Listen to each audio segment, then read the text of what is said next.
ladies and gentlemen, and welcome to this session by our member Phil Brown, who will be speaking on the East London Saints, Dr. Thomas Bernardo, William Booth, and Canon Samuel Barnett. Phil himself was born in Stepney in London's East End in the mid-1950s. He was brought up into a large traditional Jewish family in humble surroundings. In his formative years, he attended the Oxford and St George's Youth Club in Henriques Street. His religious instruction took place at the Talmud Torah Synagogue in Christian Street. He left school with no formal education at 14 years of age, and his working life started as an apprentice jeweller in Hatton Garden. At the age of 17, he moved on to the street markets, selling ladies' fashion. In his early 20s, he took his first examination, the Knowledge of London, and passed out as a London cab driver, and is still active in the cab trade. Philip's passion for London's history played a huge role in his later life. Studying at the City University and the Guildhall in the City of London, he enrolled onto tourist guide courses and qualified in 2001. Since then, he has been leading spokesman walking tours across the metropolis. He also lectures on the capital's social history. He has appeared on BBC television and radio and is also a published article writer. Phil began making short film documentaries in 2007. He was extremely surprised when his film, The Golden Highway, based on the River Thames, was selected by the British Film Institute as best film in its category. So over to you, Phil. Good evening. Thank you, Spencer, for inviting me back to the Adult Education Programme. I hope tonight's lecture will be informative for the attendees. Tzedakah is a word of great significance in the Jewish community. Charity has played a huge role since biblical times. In these uncertain days when the political landscape is changing, we as Jews must hold steadfast and continue the principles of our faith. Charity has always been at the forefront of our convictions. Compassion has constantly been high on our agenda and must remain close to our hearts. Can I have a show of hands for anybody here born in the East End or has family that was born in the East End? That's nearly most of you. Not all, but most.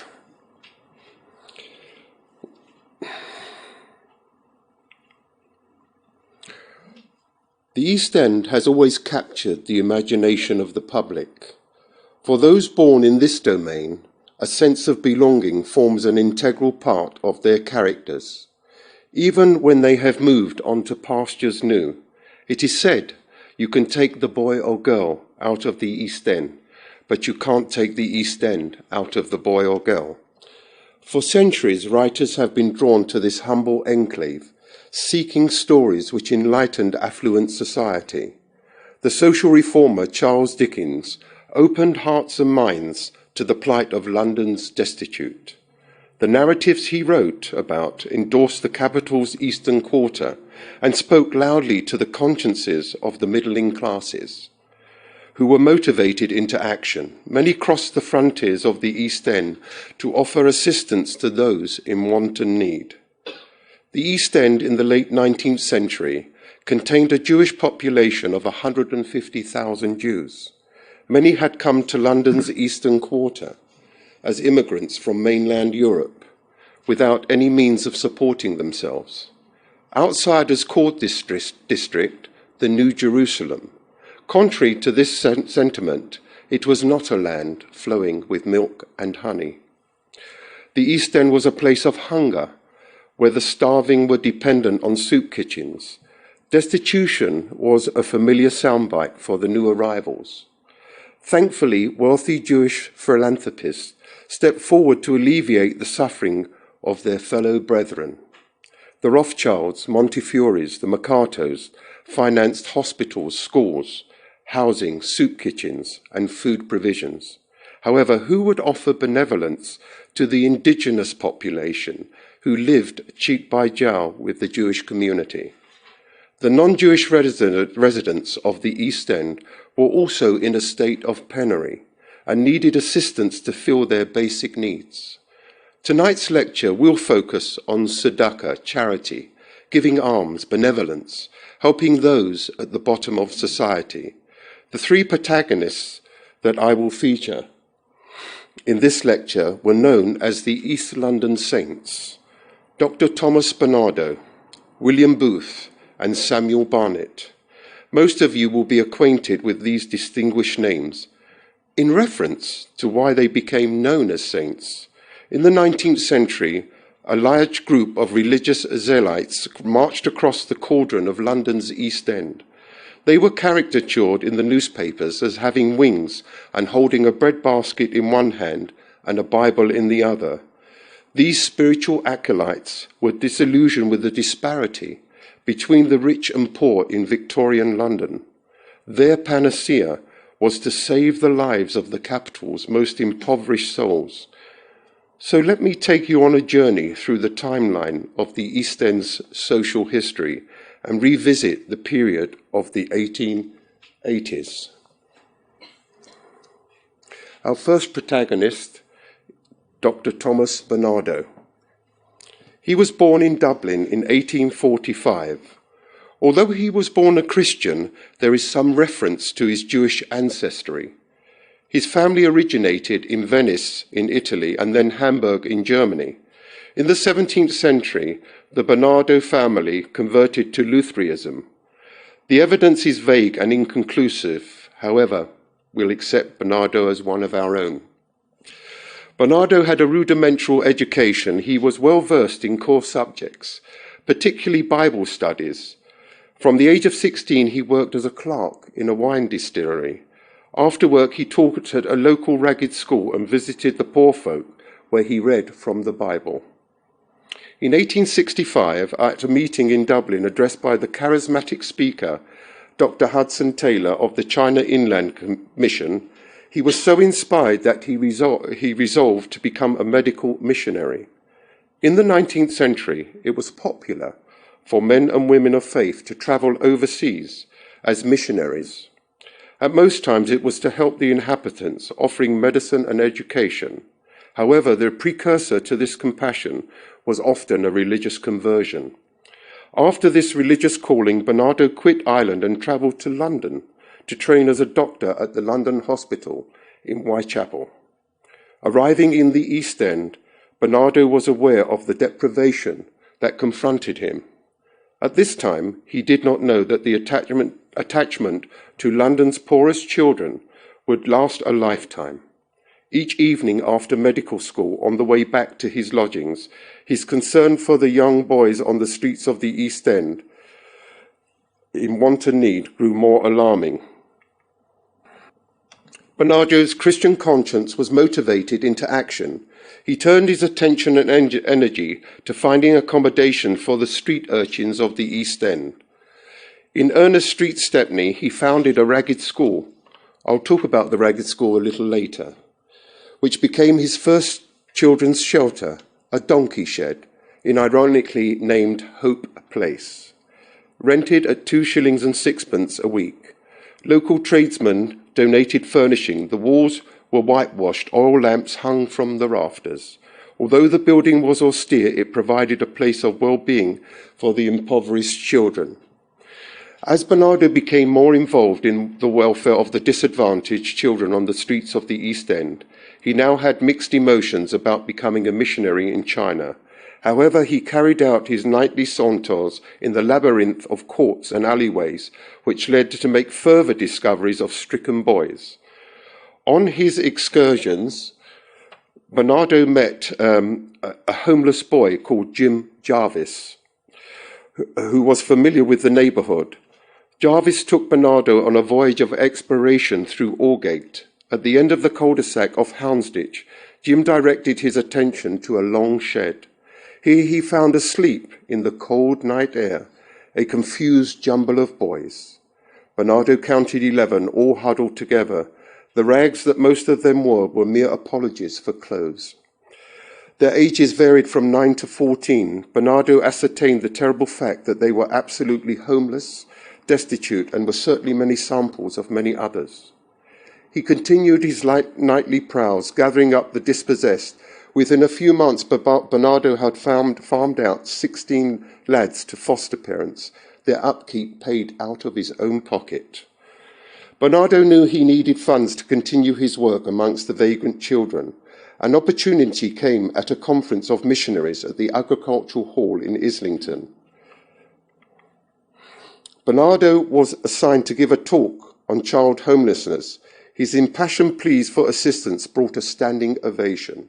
The Earl of Shaftesbury, a renowned philanthropist, read Bernardo's speech and invited him to dinner. During the sumptuous meal, Bernardo engaged with Shaftesbury and his bow-tied guests about the plight of the children on London's East Side. To Bernardo's surprise, Shaftesbury demanded he prove his case. Carriages were taken from Belgravia to Billingsgate. Here Bernardo led the dinner party on a night search for the children's lays at the Queen's Shades alley in Billingsgate. They found a group of bodies under tarpaulins used to cover crates for shipment. A boy was pulled out and offered sixpence to dance on the tarpaulins, thereby waking the sleepers. 73 frozen, ragged and venomous apparitions came plunging out of the cover. Shaftesbury, shocked and moved to tears, declared all England should know about this.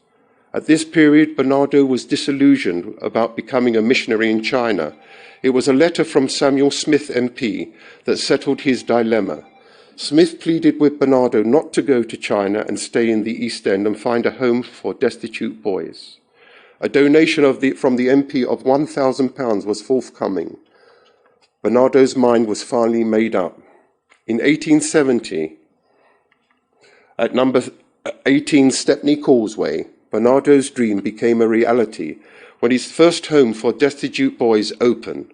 The initial intake was 25 boys. The terrible predicament of choosing 5 out of the last 6 vacancies would prove heartbreaking for Bernardo. John Summers, a red-haired 11-year-old nicknamed Carrots, a paper vendor and bootblack. He begged to be admitted, but Bernardo reluctantly had to be refused, not only because the hostel was full, but because he was the one who only had a mother who was still alive. Some days later, at Billingsgate Fish Market, a porter, on lifting a barrel, dislodged what he thought were 2 lads sleeping. One came to life and fled. The other remained motionless. Carrots, dead of hunger and exposure. Bernardo got to hear the sad news, which filled him with sorrow. A sign was immediately placed on the front door of the home. No destitute child ever refused. The world of social deprivation which Bernardo had entered was unrelenting. The ills of society heaped onto young children in the East End was documented in a book by the American author Jack London, The People of the Abyss. When shelter and food had been exhausted and the workhouse loomed, parents in the 19th century committed the cruelest acts against their own children. The children were seen as a commodity. Many little female children changed hands in the lodging houses and experienced untold suffering. Not only were they beaten, the suffering children were hired and sold to tramps, their parents being the lenders and the vendors. Instruction in the art of pickpocketing was frequently taught by the children's own parents. Many a tiny child was thrust out onto the streets, boldly told not to return empty-handed. The most unthinkable of terrible evil, the children had insurance policies taken out on their wretched lives by the so-called parents. A gradual process of neglect, ill treatment and starvation made sure that no undue length of time elapsed before the sum insured became claimable. Bernardo needed more funds to buy properties for the children to lodge. This he did by intruding on the houses of the good and the great. Bernardo was an expert orator and could turn opinion his way. After many intrusions into the wealthy houses of Belgravia, Chelsea and St. John's Wood, a journalist in the Times wrote, "He was their conscience. He brought the smell of the slums into the drawing rooms. He buzzed around them like a mosquito, but unlike a mosquito, he would not go away when swatted. He touched the hearts and pockets of many and fired them with some of his love. He plundered the bank balances of a lot more who only gave in the vain hope that he would stop nagging about his brats as if they were to blame. The man had no taste for fitness for the occasion, and he was Irish to boot." The demon drink. Hold on, we'll go back one. The demon drink was always at play. The devil's liquid was at part of the cause of the abuses handed out to children. Bernardo realized that abstinence could improve the children's fate. He bought a large public house with a music hall attached in Poplar for the sum of £4,000. The Gym Palace and Music Hall were converted into a coffee palace and mission hall, rooms allocated for mothers' meetings, singing classes, penny savings banks, 6 benefit clubs, mission service and Bible classes, a place of practical and spiritual well-being under one roof. After expanding his network of homes across the country to embrace both sexes, he added 2 naval training schools, a technical school for 300 boys in Goldings, Hertfordshire, convalescent homes, hospitals, migration training centres. Bernardo was an authoritarian. He had to organise and direct 102 separate buildings. Bernardo died in 1905. In his lifetime, over 60,000 children had come under his guideship. The same year, 8,000 children were being maintained, whom 93 of the current intake were crippled, blind or deaf mutes alone.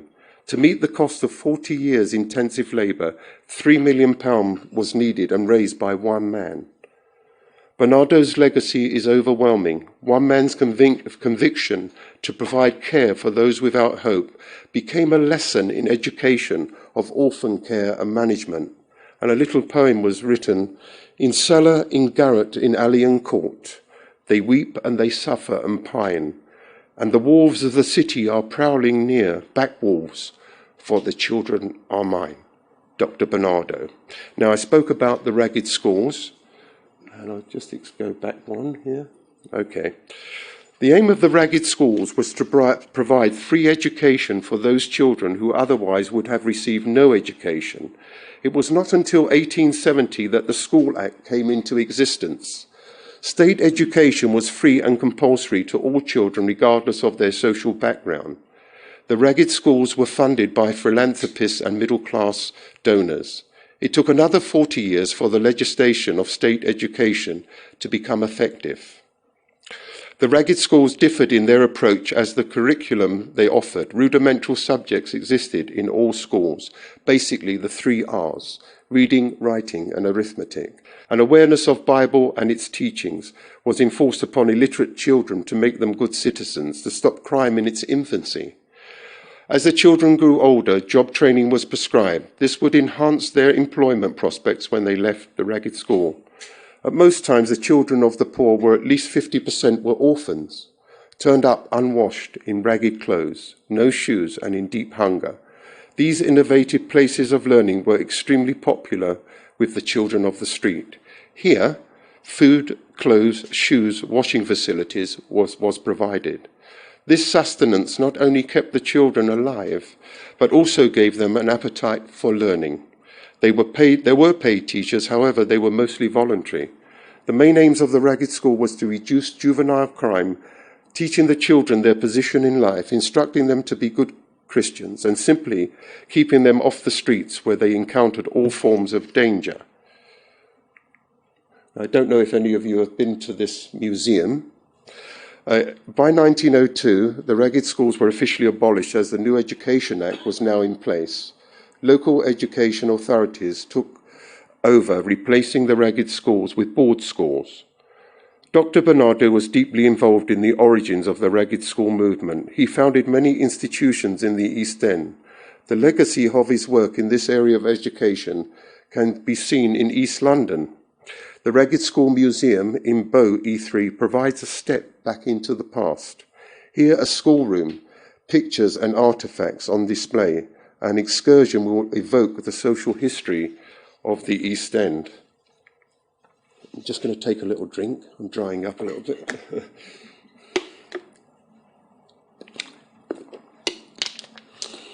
Our next protagonist will be William Booth. William Booth was a religious evangelist who came to London's eastern environ to turn sinners into believers. His spiritual approach was evocative and persuasive. He preached a heaven in East London for everyone. Booth was born in Nottingham into a middle-class family.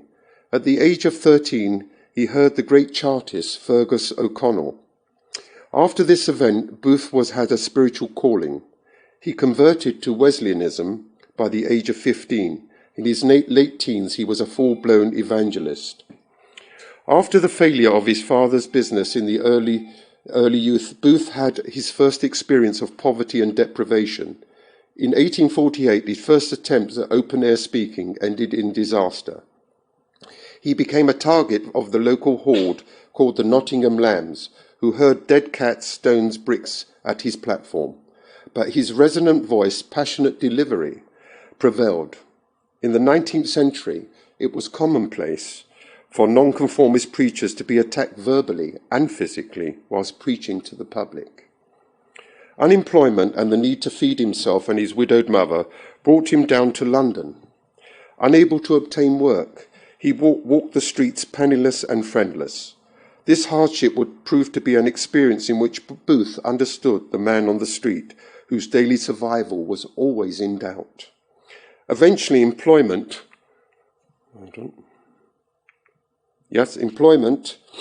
at a pawnbroker's shop as a clerk commenced.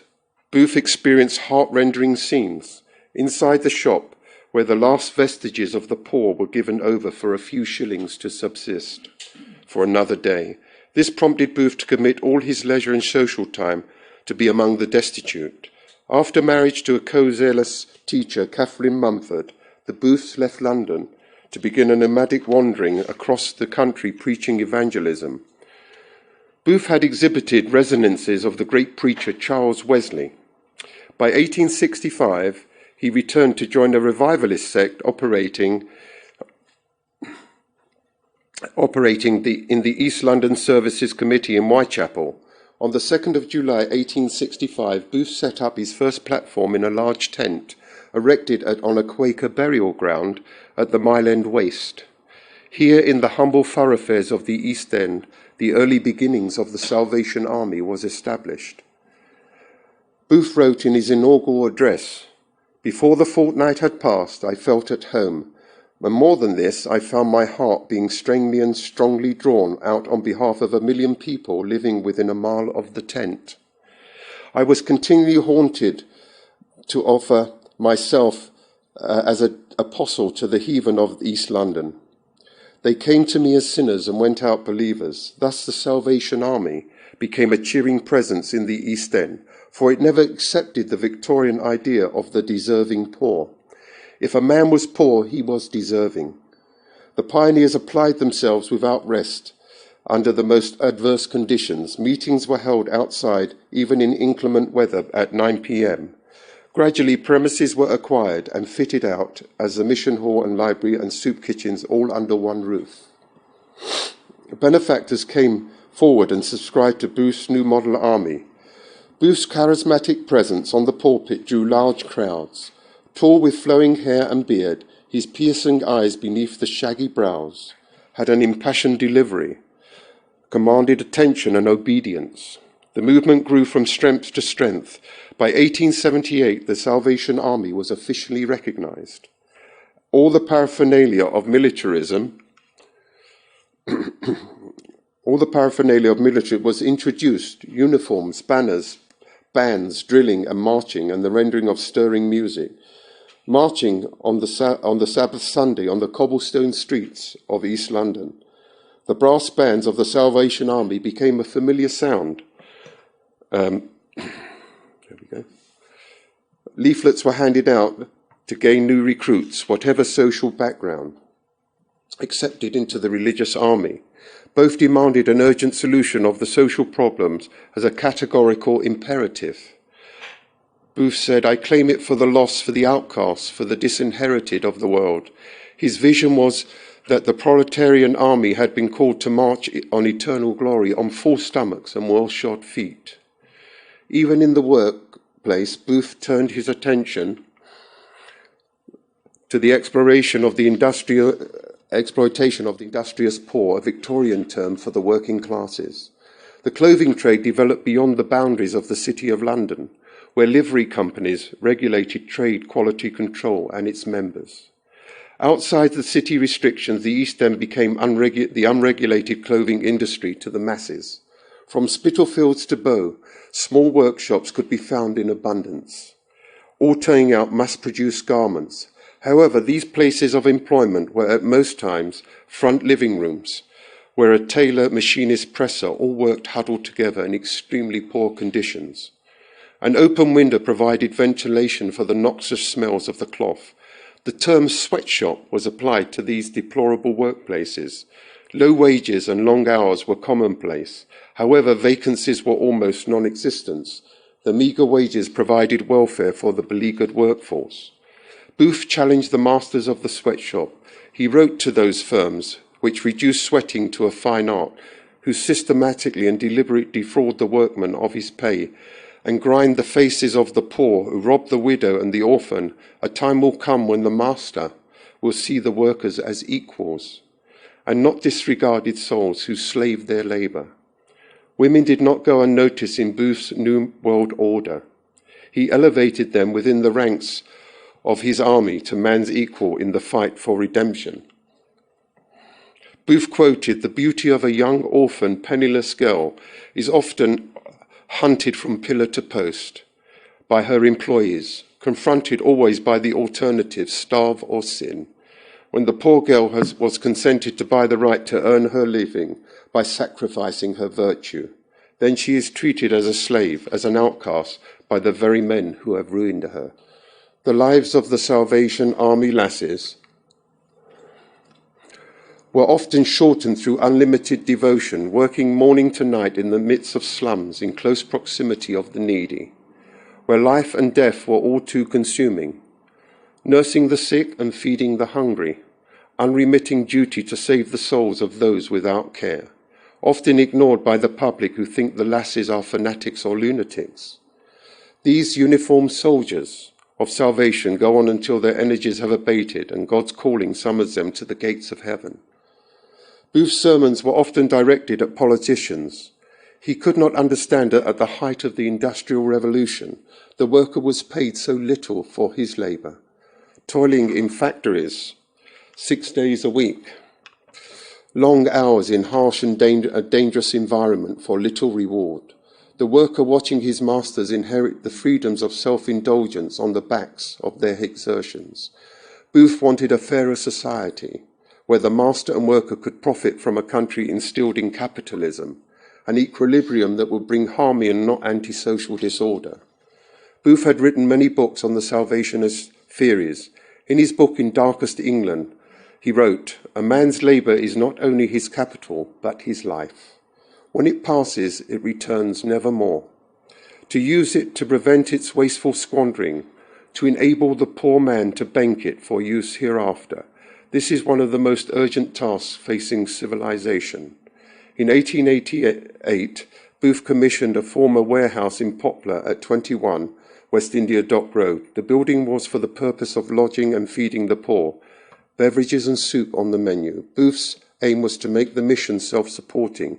These institutions would be established in the poor localities across the metropolis. For those who came for shelter and food, Booth's message was one of nourishment and spiritual awareness. The commander directed his army to go forth and redeem sinners everywhere. In 1880, the first missions were set up in the USA and Australia. Through the 1890s, settlements spread to India as far as Ceylon, as well as the European mainland. From his private foundations on the Mile End Waste to a global organisation that prophesies a heaven on earth, Booth's legacy continues his work amongst those at the bottom of society. In the pecking order of saints, he was at the very top, for he and the Sally Army succeeded in rescuing from hunger and degradation great armies of the poor beyond the frontiers of the East End. Now we go on to our final protagonist, but I need a drink.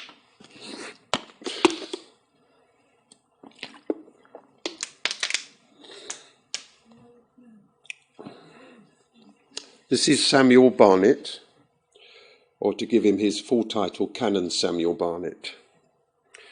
Samuel Barnet had a different approach to saving the souls of the East End. His philosophy was to educate the poor whilst including a religious doctrine. Barnet was born in Bristol in 1844, the son of an iron manufacturer.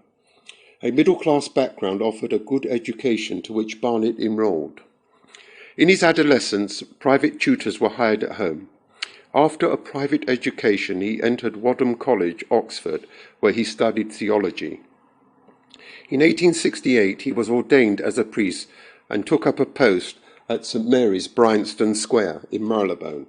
His congregation were mostly affluent and showed their opulence upon visiting the church. These gestures made Barnet uncomfortable with his flock. Barnet at this time was aware of the social inequality that prevailed in London.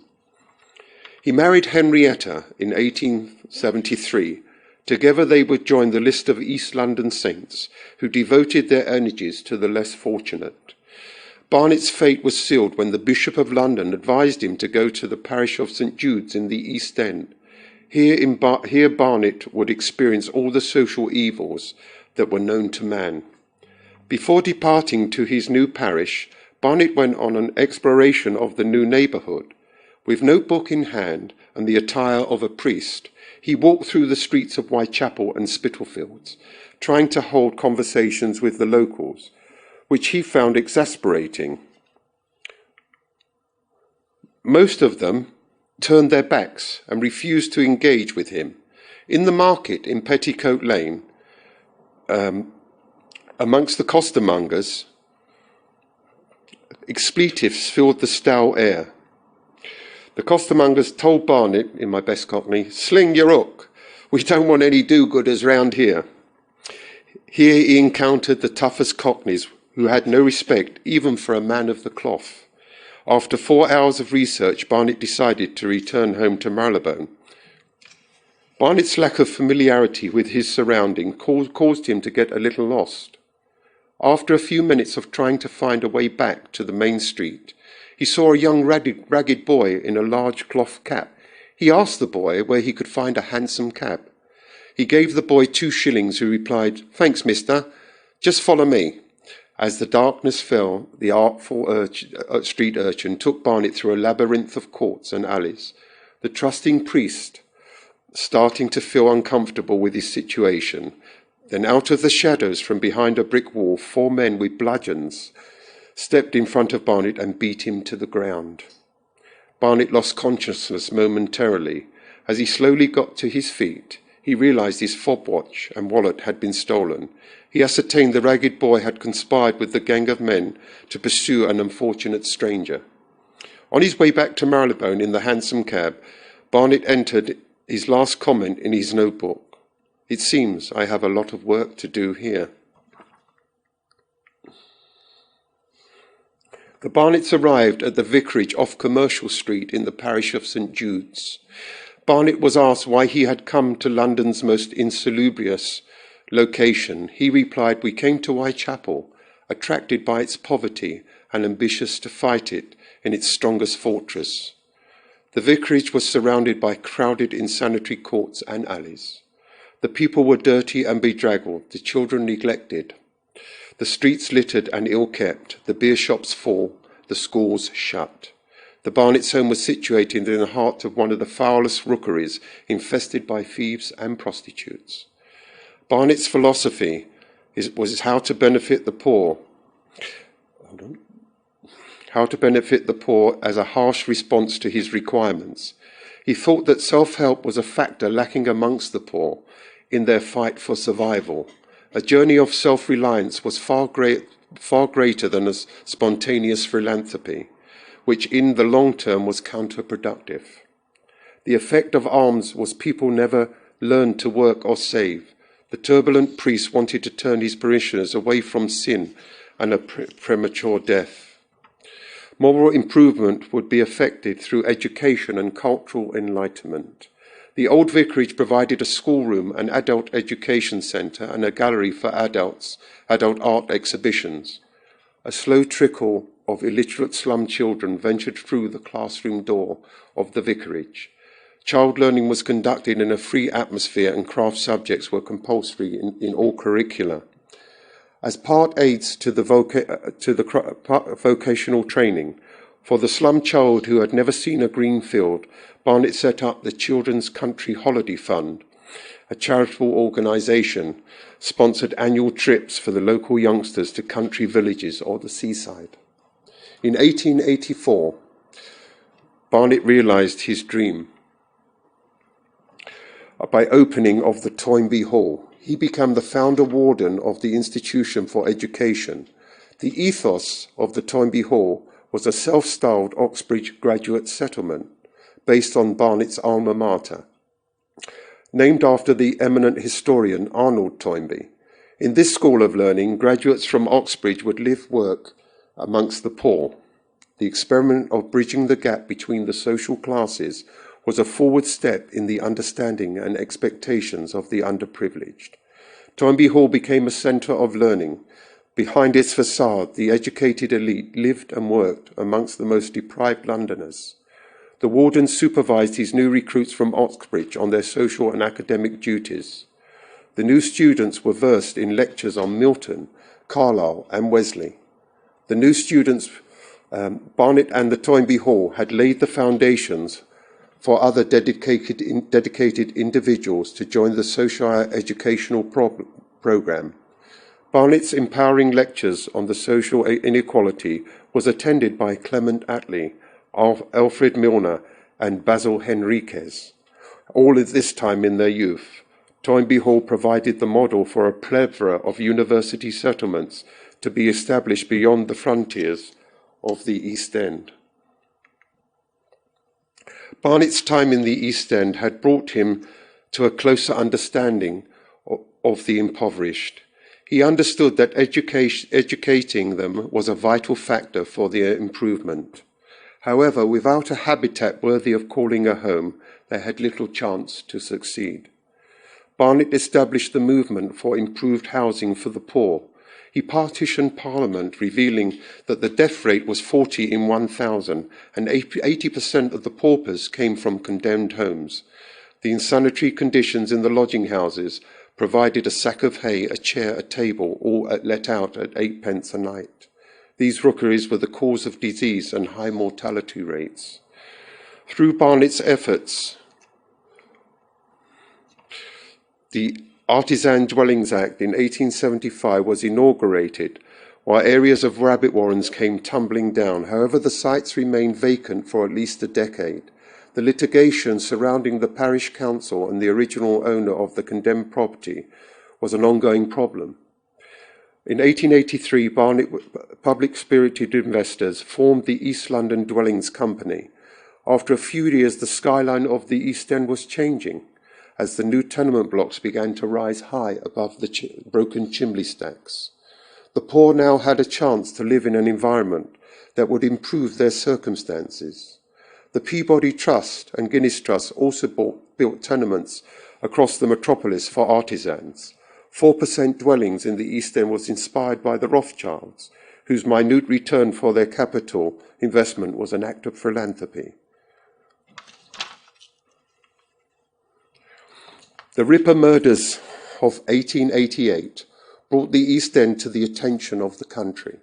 Whilst the Ripper carried out his heinous crimes and cat-and-mouse games with the police, the indigenous population, on seeing the reports in the newspapers, asked, "What kind of people live in the East End to commit such crimes?" Barnet was aware of a large criminal element living within the boundaries of his parish. The Toynbee Hall provided a place to change hearts and minds. Being a man of the cloth, he believed in providence. Together, the Barnets organised a petition to Queen Victoria, urging the Royal Aid for improving amenities in the East End streets. They saw their environment as a major cause of wickedness, where men and women are ruined in body and soul. Surely by improving living conditions, the lower classes would relent in their behaviour.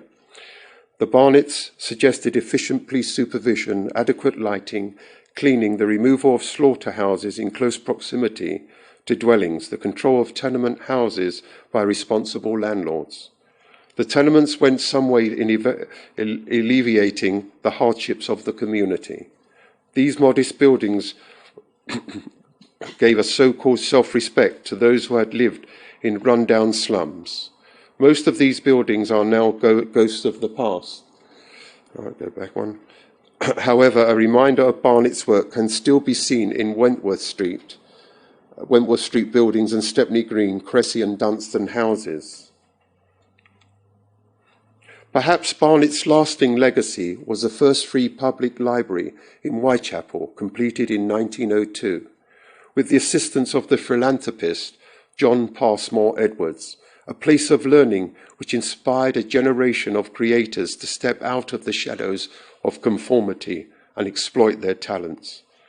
Behind the facade of the new library, Jewish immigrant children went on to achieve international fame. Poets, artists and mathematicians, including Joseph Lefwich, Isaac Rosenberg, Mark Girdler, Selig Borowski, were products of this storehouse of literature. Beside the library, the East End was enlightened to the arts. The Whitechapel Art Gallery opened its doors in 1901. Barnet had attained an assembly of buildings where academia and the arts gave a chance for the local population to exceed their expectations. In 1906, Samuel Barnet, in recognition for his work, was appointed a canon at Westminster Abbey. He claimed that in spirit he never left the East End. His wish to be buried in the churchyard of St. Jude's behind Commercial Street confirmed his deep devotion to his parishioners. In the company of saints, he stood out as the one who had brought education and arts to the uneducated.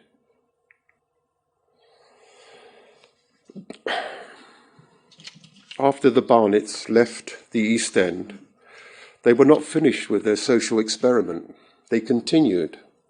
The Barnet social experiment went far beyond the boundaries of the Toynbee Hall, when the foundations had been laid in the East End.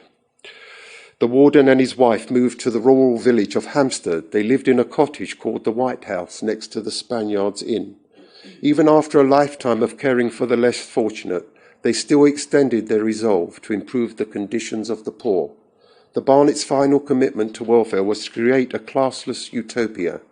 This would integrate all social classes living together in the garden suburb.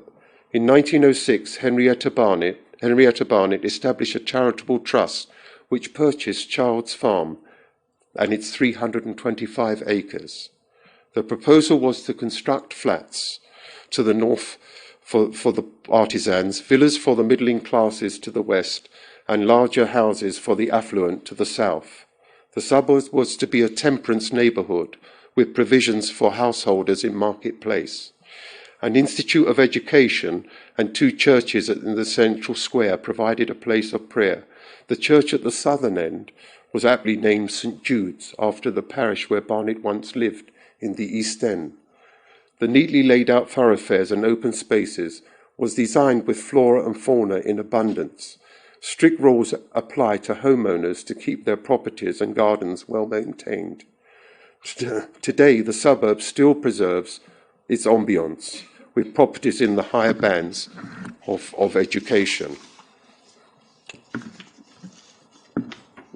In conclusion, these religious zealots who came to London's East End offered empathy and compassion. Let's get to Samuel now.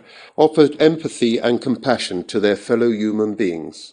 Their unwavering commitment to devote their time and energy to the underprivileged became their life's ambition. Social welfare was offered in all its entirety, which made an enormous difference to the lives of those at the very bottom of society. The legacies of Barnardo Booth and Barnet have endured with the passage of time. The institutions that were innovated by these 3 giants in the cause of benevolence continues to the present day.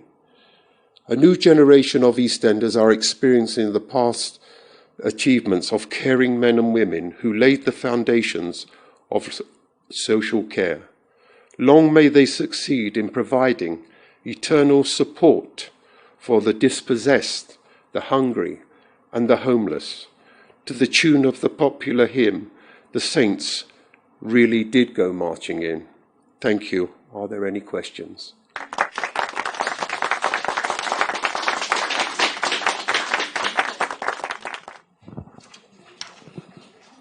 When did the change of purpose take place in Hampstead Garden suburb from homes stretching from the poor to the wealthy become purely homes for the wealthy? Well, roughly when did this whole attitude change? Well, obviously, like many I've been asked the question. First of all, I repeat the question. When did what you're saying, Danny, is when did it change and all of it became affluent? Is that what you're asking me? Okay.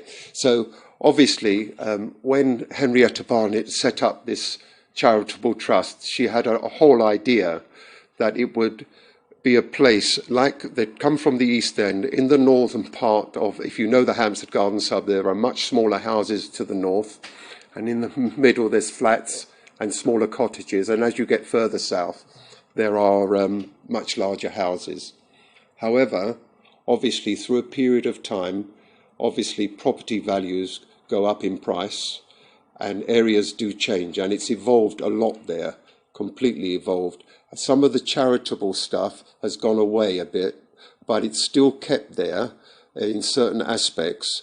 However, obviously most parts of London now have seen those great changes. Thank you very much. My mind wandered off on a tangent at one point. Could you tell us what's the meaning of the word rookery? Why were the properties called that? Well, they're rookeries, obviously. It's a term for, another term would probably be a garret.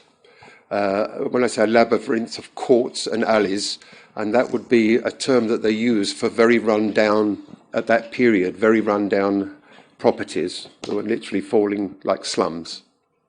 That's basically what it means. Yes. You've mentioned the three saints. Did they exclude Jewish people from these things or not? Absolutely not. All were welcome, but obviously the Jewish organisations had their own institutions in that area.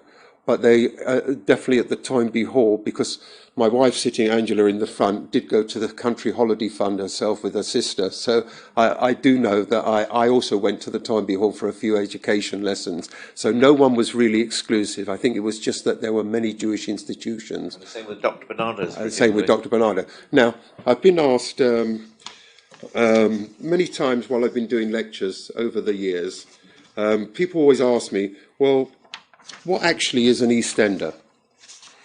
Well, you can form your own opinions, but I just wanted to read this out because I've not done it before, but I thought there'd come a time when I'm going to have to tell it in my way. Now, the East End has always provided a point of arrival. The demographic in this location has constantly evolved through the passage of time. The influx of new millennials has created a freedom of expression. Where there once stood a soup kitchen, an art gallery now occupies the site. The Bangladeshi community now represents the passing generations of immigrants from different countries, and yet all these inhabitants who live in this environment are classed as East Enders, but will need to produce the next generation to solidify their identities. Therefore, what constitutes an authentic East Ender? Those who observe from the outside will form their own opinions of a place recognised for its destitution. A negative impulse will often lead to a response of distasteful comments. These remarks are to the detriment of those living in the eastern quarter of the capital. In my travels around the lecture halls of London, I have listened to some degrading views of the East End, which has left me dumbfounded. However, I want to put the record straight. We tend to derogate the East Ender as a low-class, uneducated illiterate who resides in an homogeneous community of the underworld. Yes, the criminal classes and the work-shy unemployed do exist in London's eastern quarter. However, they do not represent a majority of Cockneys. From my experience, the East Ender is a hard-working, family-orientated individual. He has a kindness of heart to assist his neighbour in times of adversity. The Eastender may be a victim of his own circumstance and foolhardy in his characterization. However, most will strive for self-preservation. What he lacks in knowledge he makes up for with dexterity. He lives by his wits and takes every opportunity that presents itself. If he has £2 in his pocket, he will give £1 to someone less fortunate than himself. He may not have gone to the University of Academia, but he has certainly gone to the University of Life. These are the sentiments of a true Eastender. From a personal perspective, even though I lived in Edgware for the past 47 years, I do not forget my formative past. The East End was the playground of my youth. This period of my life enhanced my sense of community and embedded traditional values which have been character building throughout my life. I resided off the commercial road in a pre-war social housing complex called the Burner Estate, where we were a large family comprising of 6 children. Space in our flat was at a premium. Nonetheless, we were all contented even though money was scarce. My family may have been humble in appearance. However, clean clothes, polished shoes and good manners were a basic requirement. If I stood outside my block of flats and turned full circle, I could see my school, youth club and synagogue. This was my small enclosed domain, where it felt secure and familiar faces could be trusted. To go beyond the boundaries of my estate was dangerous, but an adventure into the unknown. Assimilation was a key factor in this neighbourhood. My block, Berners House, could have been referred to as the United Nations housing scheme. The demographic was made up of people from all around the world. The countries represented were from India, Pakistan, Ireland, the Caribbean and Malta. The residents had been in the country for at least a generation. Many had been anglicised by the 1970s. Religious tolerance was at most times observed. On some occasions, altercations took place amongst the adolescents, which would result in fist-fighting. However, the beautiful game football was played from dawn to dusk in the playground. This is where many interfaith friendships were formed. This district was a compact community where Jews, Christians and Muslims lived cheek by jowl. The differing communities kept close to their fellow brethren and practiced a religious orthodoxy. I did not have to learn the word multiculturalism. The term was ingrained into my conscience, which has provided a conviction of a clearer understanding of my neighbours. When I left the East End and moved to the northwest suburbs of London, a whole new world presented itself. What had I left behind? Nostalgia can sometimes blur the vision of our formative years. My past may not have been halcyon days, where life was simple, routine, and a time for dreamers. These were truly days from a different world. Stop.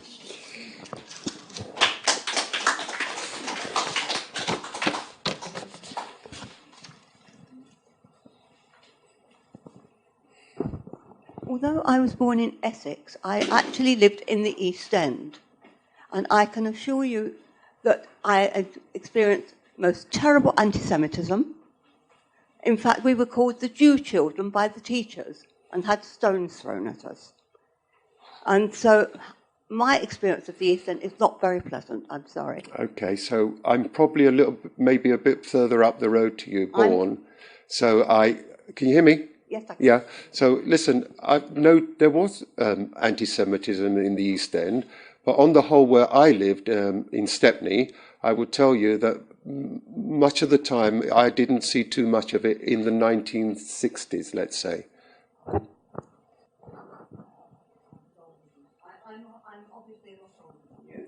Listen, anti-Semitism was always really, but what I try to do with this is try to create a picture where there's tolerance rather than hate. And for me, to love thy neighbour is a better thing, even if others don't want to love us. Would you like to comment on Lionel Bart's Oliver, how the accuracy of it and whether you think it actually described the position it was? Well, like with all films, there was always colour. And always, even if you read Charles Dickens' novels, I'm sure you have, you always find that the film differs a lot.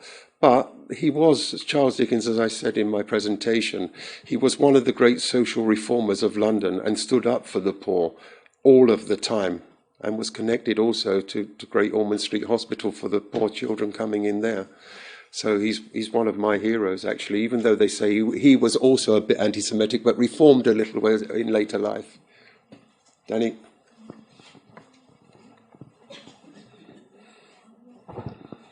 I don't mean to hug the floor, but in answer to this lady's question, there were Dutch Jews in the East End from, let's say, the year dot when Cromwell invited them back, roughly speaking.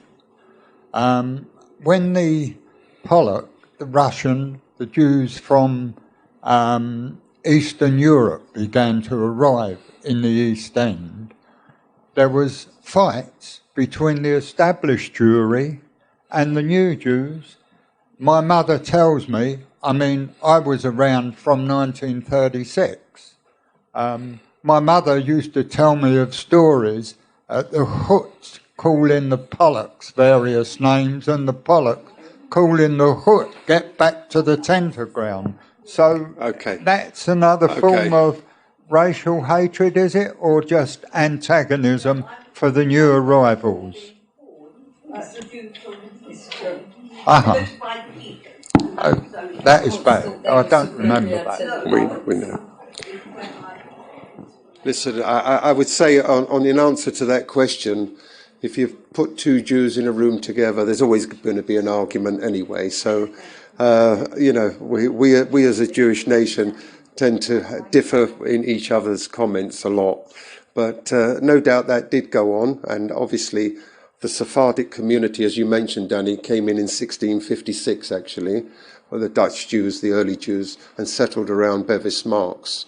They weren't actually into the East End too much, because many of them became quite wealthy before the Eastern Europeans arrived and settled mostly in the East End when the Great Synagogue was built just down the road in Duke's Place. Yeah?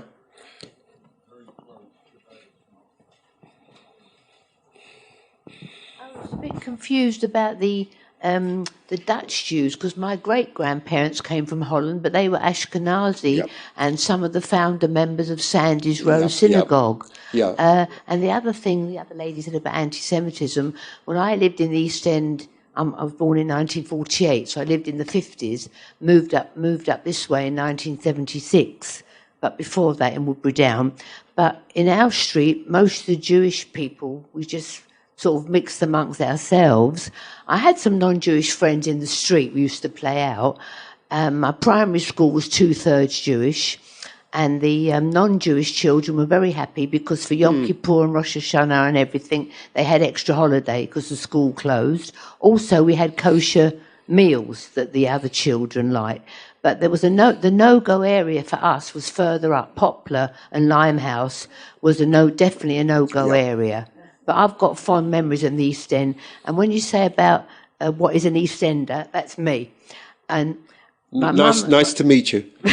My mum, for example, I don't know, I think our generation and my mum's generation were a lot tougher than the people that moved up to, northwest, the people that were in northwest London or other parts. So you're a true Cockney? I'm a true Cockney. Like Danny. And the other thing my mum always used to say is pouring with rain at the moment, and always remind my friend here, my mum used to say, nobody ever melted in the rain.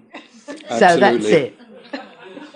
It's a lesson for all of our children who mollycoddle them.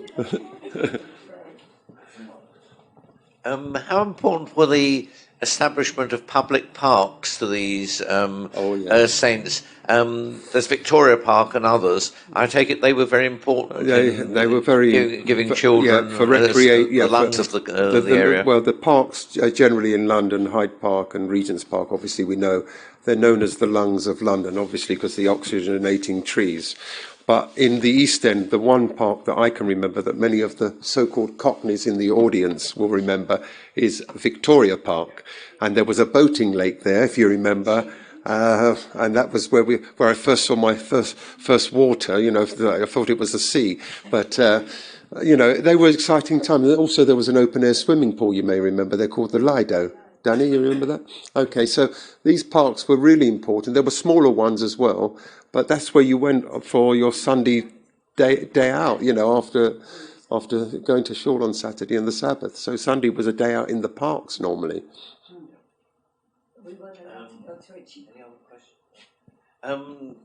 Could you just tell us a bit about the Ragged Museum, what is in there? Okay. And also, does the London Hospital Museum have anything of interest of the issues that you've raised in this lecture, or is it simply medical? The museum in Copperfield Row, Eve 3, it's very interesting, the museum. I've been there many times because it goes back to the era of when I spoke about the children coming in. It will show you things that they never had any shoes on their feet, really. Obviously, education was the key thing to give them something, the basic 3 R's, reading, writing and arithmetic. But they went there they got an ice bun as well, and they had washing facilities. So it was really important that the kids, they all knew to turn up there. So literally it was most East End kids were turning up there, but some would have obviously gone away with something, even if it was just a pair of shoes, possibly, or some education. But going back to the London Hospital, there was a museum there at one time at the London Hospital where the skeleton of the Elephant Man is still there. I don't know if you know that. Joseph Merrick, that's another lecture maybe, because I've covered him, a wonderful story, who ends up from the Midlands to the East End of London at the London Hospital. And you've all seen the David A. Lynch film, the 1981 film, but the actual skeleton ended up in the museum there. And I think Michael Jackson tried to buy it at one time, the late Michael Jackson, believe it or not. For what reason, I don't know. But anyway, look, London is such an interesting place. And if you get out on those streets, your curiosity will be awakened, I assure you. Well, I'd like to thank Phil for his well-researched and detailed talk tonight. It may have refreshed many memories among some of the members of tonight's audience of the former Jewish East End. Thank you for attending this evening, and I hope to see you at our future sessions. Thank you very much. Thank you.